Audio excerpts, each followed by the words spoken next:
Okay students, तो आज हमारी ट्रिक नंबर 3 है। ठीक है, ट्रिक थर्ड को हम लोग एक क्वेश्चन के द्वारा समझेंगे। ठीक है, क्वेश्चन आपको ये दिया हुआ है, √7 माइनस √5, √5 माइनस √3, √9 माइनस √7 और √11 माइनस √9 में से कौन सी संख्या बड़ी है। ठीक है, तो वैसे तो इसका तुरंत आंसर आ जाएगा। इसका आंसर आएगा आपका √5 माइनस √3। ठीक है, तो अब ये लेकिन आंसर इतनी जल्दी कैसे आएगा, तो इसके लिए एक ट्रिक है। ठीक है, चलिए ट्रिक की बात करते हैं।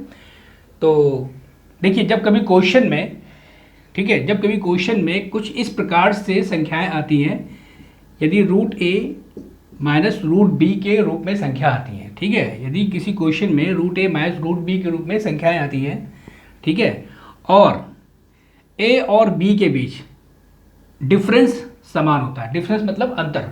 ठीक है, अगर a और b के बीच में अंतर समान हो, जैसे 7 और 5 का डिफरेंस कितना है 2, 5 और 3 का डिफरेंस कितना है 2, 9 और 7 का डिफरेंस कितना है 2, 11 और 9 का डिफरेंस 2।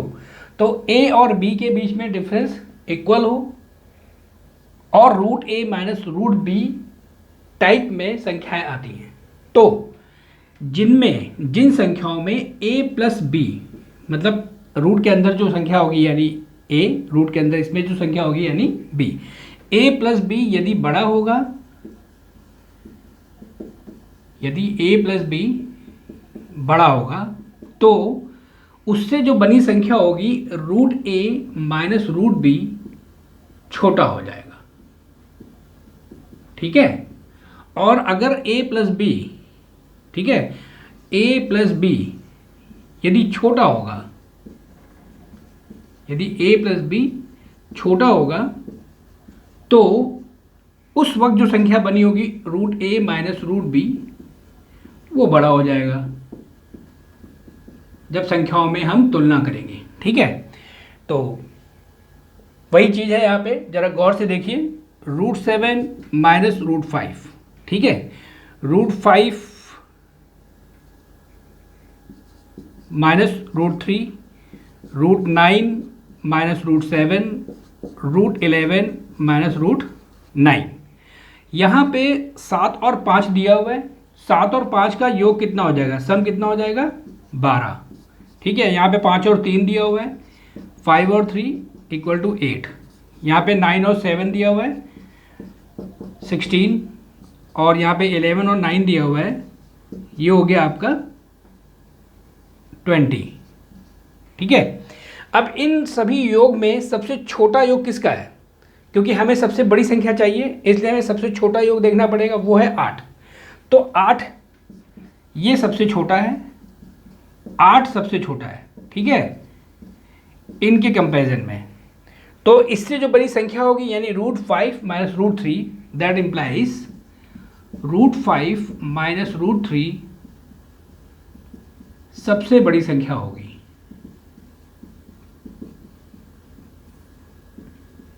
जो संख्याएं आपको दी हैं, ठीक है, इन संख्याओं में √5 माइनस √3 सबसे बड़ी संख्या होगी। ओके, ठीक है, ठीक है, चलिए फिर इसका हम लोग एक्सप्लेनेशन भी देख लेते हैं। ठीक है, चलिए आते हैं।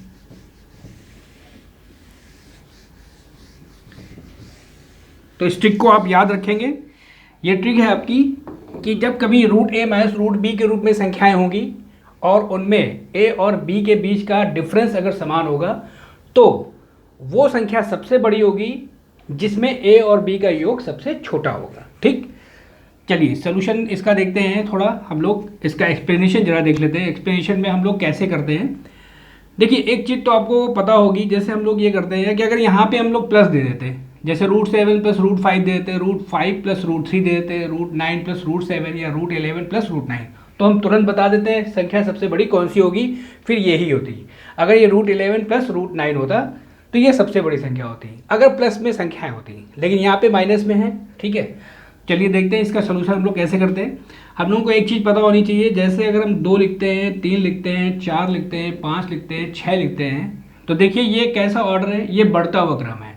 2 से बड़ा 3 है, 3 से बड़ा 4 है, 4 से बड़ा 5 है, 5 से बड़ा 6 है। ठीक है, इसको कहते हैं इंक्रीजिंग ऑर्डर।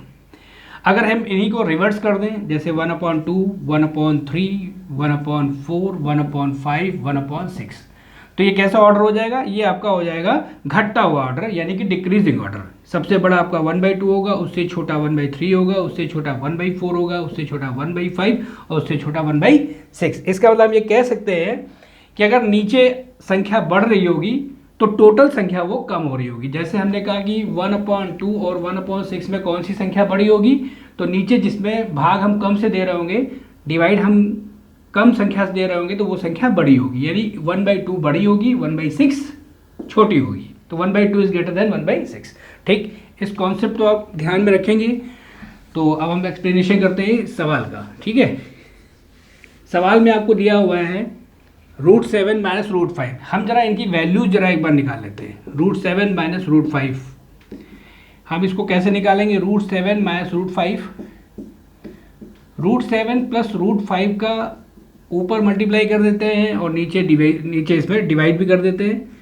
√7 plus √5, okay. ऊपर हो गया a minus B, a plus B, यानी कि a² - b² फॉर्मूला बन जाएगा, यानी √7 का स्क्वायर माइनस √5 का स्क्वायर अपॉन √7 प्लस √5।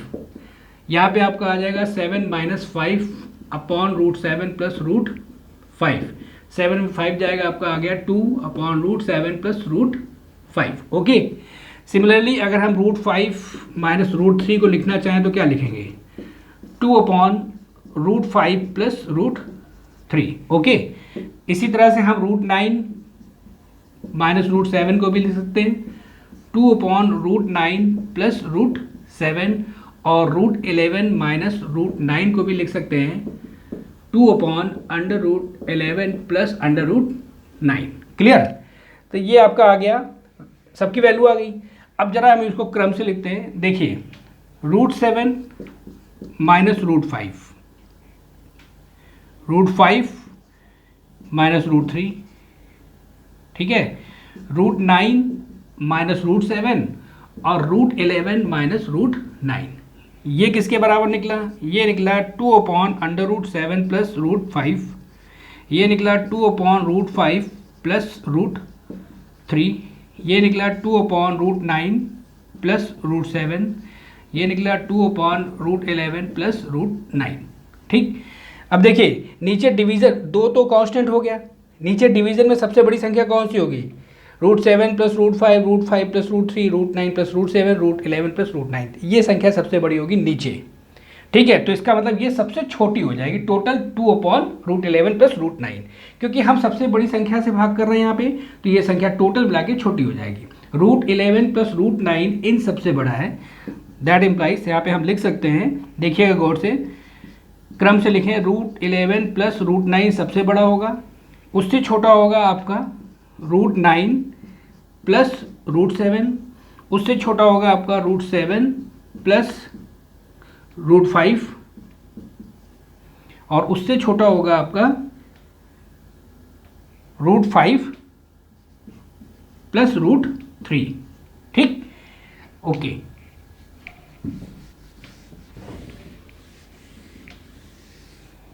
तो जरा गौर से देखिए, ये संख्याएं जो हैं इस क्रम से आ रही हैं, ये किससे मिल रही है हमें?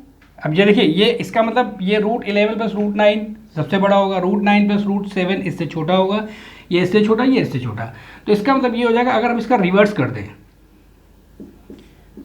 √11 प्लस √9, तो ये छोटा हो जाएगा, इनइक्वालिटी चेंज हो जाएगी, 1 upon √9 plus √7 less than 1 upon √7 plus √5 less than 1 upon √5 plus √3।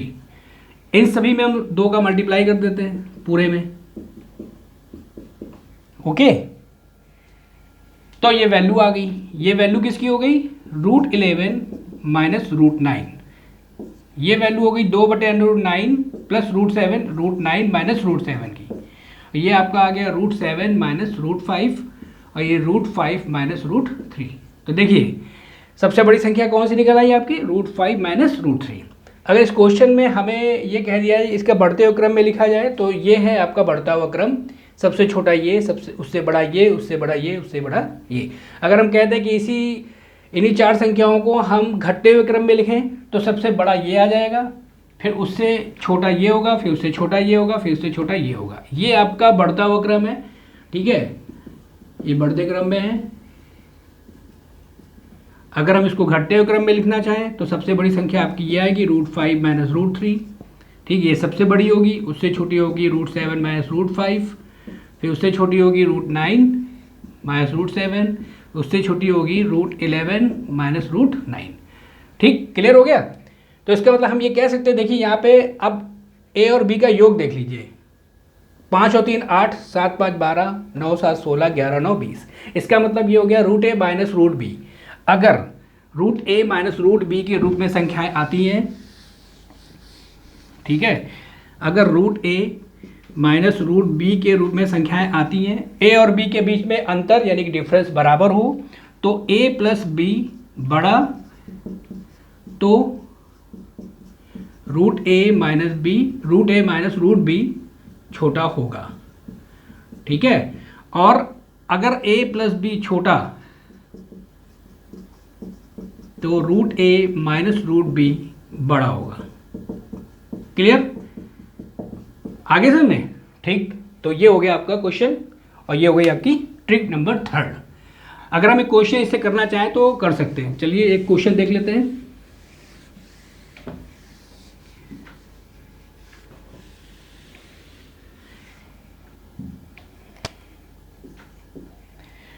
√11 minus √3, √21 minus √13, 2, √41 minus √33। अब इन चारों संख्याओं में सबसे बड़ी संख्या कौन सी होगी? √a minus √b, √a minus √b। ये √a माइनस √b के रूप में नहीं है तो इसको लिख लेते हैं। इसको लिख सकते हैं 3 माइनस 1, और 3 को हम लिख सकते हैं √9 माइनस √1, ठीक है। तो इसका सोल्यूशन देखते हैं हम लोग। √11 माइनस √3, √21 माइनस √13, √9 माइनस √1, √41 माइनस √33। तो जो सबसे बड़ी संख्या हम निकालेंगे तब जिनमें a और b का योग सबसे कम होगा। यहाँ पे 11 और 3 का योग कितना है? 14 है। 21 और 13 का योग कितना है? 34। 9 और 1 का योग कितना है यहाँ पे? 10, ठीक है। और 41 और 33 का योग कितना है इसमें? 74। तो सबसे कम योग किसका हो गया? 10। इसका सबसे बड़ी संख्या क्या होगी आपकी? √9 माइनस √1 यानी कि 2। क्लियर, ठीक है, आगे समझ में? ओके, तो फिर आज ट्रिक नंबर 3 यहीं तक रखते हैं। नेक्स्ट लेक्चर में हम लोग नेक्स्ट ट्रिक पढ़ेंगे, ठीक है। ओके।